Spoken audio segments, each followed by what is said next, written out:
দর্শক, এই মুহূর্তে রাজধানীর কমলাপুর রেলওয়ে স্টেশনে আছে সহকর্মী তাসটিক সঞ্চয়। সরাসরি চলে যাচ্ছি তার কাছে।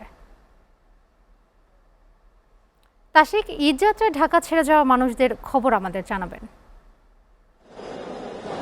রোদেলা, ধন্যবাদ আপনাকে। রোদেলা, আমরা আসলে এসএটিভির এই ইউনিটটি আমরা বের হয়েছি দুপুর নাগাদ। শুরুর দিকে আমরা সড়ক পথের খোঁজ খবর নিয়েছি, রাজধানীর গাবতলীতে যেয়ে সেখানকার পরিস্থিতিতে দেখেছি এবং এরপর কিন্তু আমরা সদরঘাটে পানিপথে অর্থাৎ জলপথে যে সকল মানুষজন ঘরে ফিরছে তাদের খোঁজ খবর জানার চেষ্টা করেছি। সবশেষ এই মুহূর্তে আমরা রয়েছি কমলাপুর রেলওয়ে স্টেশনে। আমি আসলে জানানোর চেষ্টা করব যে সড়ক পথ, পানিপথ এবং রেলপথ, এই তিন পথ দিয়ে কিভাবে ঈদযাত্রায় ঘরমুখ মানুষ কোন পরিবেশ পরিস্থিতির মধ্যে দিয়ে যাচ্ছে সেসব চিত্র আসলে তুলে ধরবো। আমাদের সাথে থাকবেন খানিকক্ষণ। আমি জানিয়ে দিতে চাই যে সড়ক পথে যখন আমরা দেখেছি তখন জানা গেছে যে সেখানে কোথাও কোথাও রাস্তার ভাঙা রয়েছে, সেই কারণে কিন্তু যানজটের সৃষ্টি হচ্ছে। এছাড়া অতিরিক্ত যাত্রী এবং অতিরিক্ত যানবাহনের কারণে সড়ক পথে বেশ খানিকটা যানজট, কোথাও 4 ঘন্টা, কোথাও 5 ঘন্টা, কোথাও 6 ঘন্টার উপরেও যানজট সৃষ্টি হয়েছে বলে কিন্তু আমরা জানতে পেরেছি। এছাড়া সদরঘাটের যে পরিস্থিতি ছিল, ছোট করে জানিয়ে রাখি, সেখানে কিন্তু আজ বিকেল নাগাদ দুজনের মৃত্যু হয়েছে। দুজন যাত্রী যারা কিন্তু লঞ্চের ধাক্কায় মৃত্যুবরণ করেছেন। অর্থাৎ সেখানে কিন্তু প্রচুর পরিমাণে যাত্রীদের চাপ রয়েছে এবং যে জলযানগুলো রয়েছে তাতে কিন্তু মাত্রাতিরিক্ত যাত্রী প্রত্যেকটা লঞ্চে করেই কিন্তু ঘরে ফিরছে।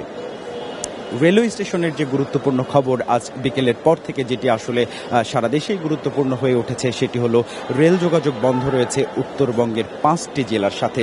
বগুড়ার নীলসাগর এক্সপ্রেস লাইনচ্যুত হয়েছে এবং এর 9টি বগি লাইন থেকে ছিটকে পড়েছে। তার কারণেই কিন্তু ঢাকা থেকে 5টি জেলার রেল যোগাযোগ সম্পূর্ণরূপে বন্ধ রয়েছে। নীলফামারী, দিনাজপুর, ঠাকুরগাঁও, পঞ্চগড়, জয়পুরহাট অভিমুখে কোনো রেল চলাচল করতে পারছে না। কর্তৃপক্ষ আমাদের যেটি নিশ্চিত করেছে যে এই ঘটনায় 50 জনের মতো যাত্রী আহত হয়েছে। এছাড়া এখনো পর্যন্ত 5 থেকে 6 ঘন্টা বিলম্বের পরে আবার ওই রুটে রেল চলাচল শুরু হতে পারে বলে জানানো হয়েছে।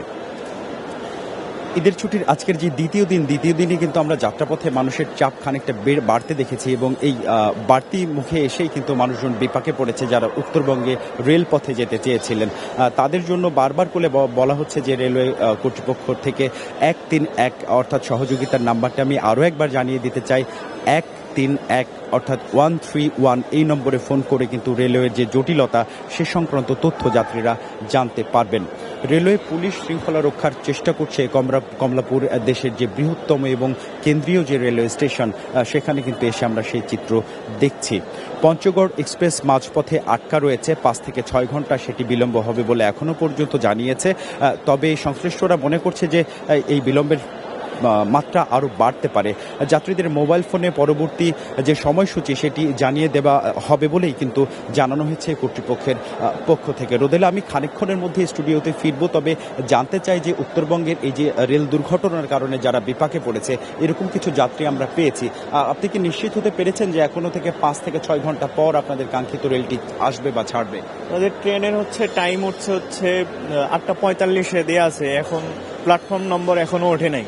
এখন কি ভাবছেন, কিভাবে ফিরবেন মনে করছেন? শুনছি যে ট্রেন 9টা ট্রেন নাকি লাইনচ্যুত, 9টা বগি লাইনচ্যুত হয়েছে। এখন ওইখানে ওগুলো কারেকশন করে সময় লাগবে, এখন বলা যাচ্ছে না যে আমাদের। ধন্যবাদ। উত্তরবঙ্গের আরও একজন যাত্রীর সাথে আমরা কথা বলতে চাই। আমি একটু আপনাকে প্রশ্ন করবো, আপনি সম্ভবত শিক্ষার্থী, ঢাকায় শিক্ষার্থী হিসেবে আছেন নাকি কর্মজীবী? কর্মজীবী এবং শিক্ষার্থী। আচ্ছা, এই যে আজকেই ফেরার কথা ছিল? জি অবশ্যই। কি হয়েছে আসলে? আমি যাব বগুড়া লালমনি এক্সপ্রেসে, এটা 9:45।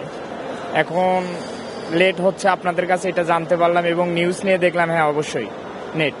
রোদেলা, আপনি যেরকম শুনছিলেন, আসলে গণমাধ্যমগুলোর মাধ্যমে কিন্তু যাত্রীরা এই খবরটি পেয়ে থাকছে।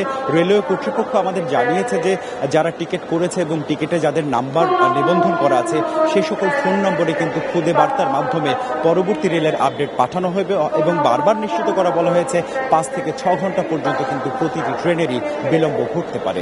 রোদেলা, তাসটিক, আপনাকে ধন্যবাদ।